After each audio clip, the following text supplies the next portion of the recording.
O sino é a voz de Deus. Do outro lado da rua, o jovem Wiley dos Reis Malta, 19 anos, estudante do 3º ano do ensino médio, me esperava para contar sobre os sinos. Era uma tarde de sábado quando, com tranquilidade, ele me disse que aprendeu a tocar sinos por volta dos 7 anos. Primeiro eu só olhava, aí eu falei com meu pai, vou aprender a tocar. Aí eu ficava só olhando, então comecei a tocar no Santana. Primeiro, aprendi os repiques. Depois que eu já tocava bastante no Santana, fui para a Igreja da Sé. Repiques, dobres, badaladas, termos que definem alguns tipos de toques e que ainda fazem parte do dia a dia da população. Em Mariana, existem registrados pelo menos 23 toques diferentes, de acordo com o glossário da linguagem dos sinos. Alguns foram criados para ocasiões especiais, como o sino de alarme, que surgiu por conta do incêndio no Santuário Nossa Senhora do Carmo no dia 20 de janeiro de 1999. Preocupados com o incêndio que se alastrava pela igreja, fiéis e moradores pediram ao sineiro, Sr. Antônio Pacheco Filho, que tocasse os sinos em sinal de alerta e pedido de socorro. Os toques criados por Antônio ajudaram a mobilizar pessoas e bombeiros em direção ao local. A pesquisadora da linguagem dos sinos, Abby Rolla, diz que para pessoas mais antigas, o sino é a voz de Deus, pois eles eram capazes de comunicar com a população que os entendia.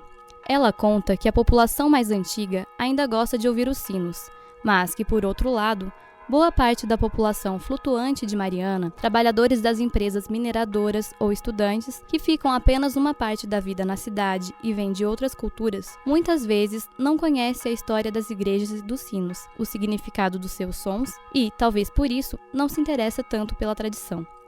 Segundo Abby, os sineiros mais antigos sabiam mais sobre os toques e seus significados. Ela diz que existem raras exceções, mas que os padres atuais não se interessam tanto pela linguagem dos sinos e, por isso, não exigem dos sineiros. Além disso, o toque dos sinos também vem sendo substituídos por alto-falantes.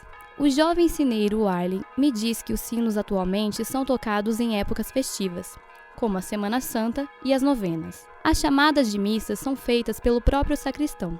Nesse caso, o sineiro toca apenas quando é missa cantada, celebrada pelo bispo, diz Sérgio Luiz Malta, pai de Wiley, que também é sineiro.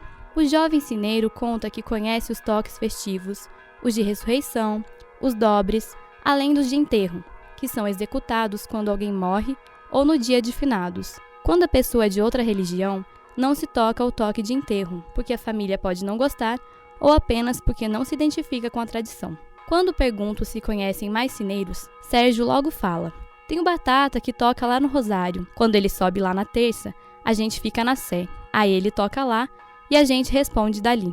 O mesmo acontece na Semana Santa, quando os sinos conversam entre si, um chamando o outro para a procissão. Os sinos são peculiares, têm até nome. Na Igreja São Francisco, por exemplo, tem o Roque, por causa de São Roque. E na Igreja do Carmo tem o Elias, por causa de Santo Elias. Antigamente, havia os sinos de recolher, que tocavam na Câmara Municipal de Mariana. Quando o sino soava, todos deviam se recolher, e quem continuasse na rua era preso. Dentre tantas funções, eles também chamavam as pessoas para o trabalho, para a escola e avisavam sobre as intempéries. Trazidos para a igreja no período colonial, os sinos vieram de Portugal e por vezes da Itália. Segundo Abby, mesmo depois de tanto tempo, e com o advento das tecnologias de comunicação, os sinos representam meios de comunicação democráticos e baratos.